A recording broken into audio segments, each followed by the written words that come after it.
This program is rated SPG. It contains scenes with themes, language, violence, sex, horror, or drugs, which may not be suitable for children.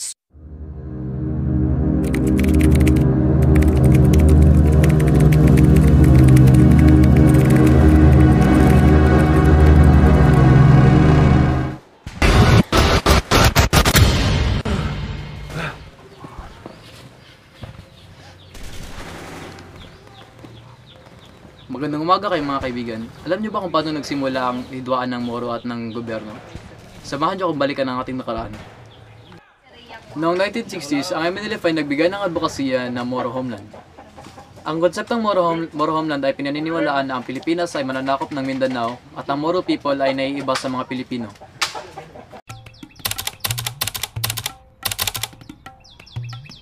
They believe that they have their own identity away from the rest of the Philippines, and Mindanao served as their fertile land. They believe that Mindanao is for Muslims, and they should have political control over their land based on their religion, which is Islam. Nasaan ang pinuno? Dato! Antonio Miaswa.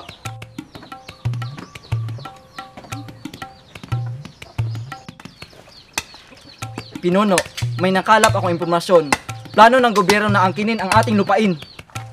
Ang tunay karapatan ng gobyerno para kuha nilang sa lupatan.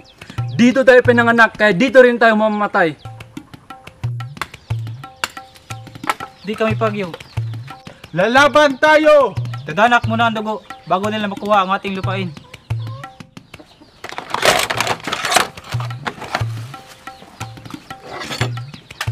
In 1960s, in response in Moro Homeland, the Philippine government responded through military means.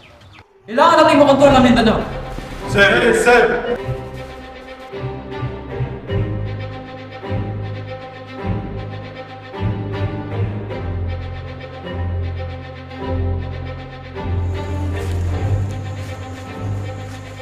So we use Philippine military by imposing the jurisdiction, power, rights, and sovereignty over Mindanao, and what left after, of course, the thing that we expect, the war.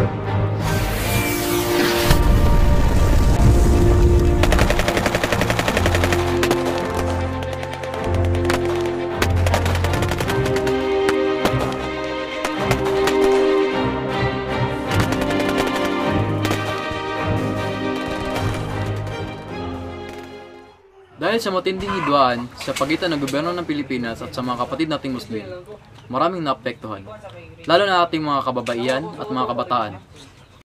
It results of numerous deaths of civilian population from both Muslims and Christians. And of course, being the state of the Philippine government must take the action in a more diplomatic way.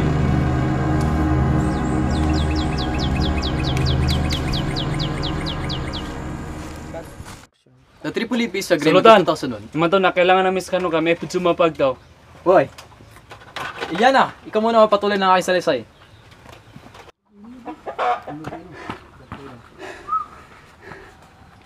Pasensya na po sa komosyon at ako na po ang magpapatuloy ng salaysay ng aking asawa. Alam niyo ba noong 2001 na pagkasunduan ng gobyerno at MNLF ang Tripoli Peace Agreement at ang main goal nito ay to cease all fire and to achieve peace to both parties. Both parties agreed on all the terms and was scheduled to officially sign the agreement, but the Philippine Supreme Court declined to sign because of the opposition of local government members. And once again, hostility started and a lot of people died because of this.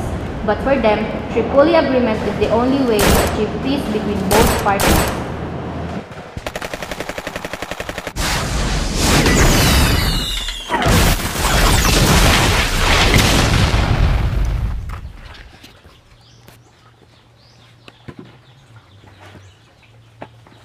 But for them, the Tripoli Agreement is the only way to achieve peace between both parties.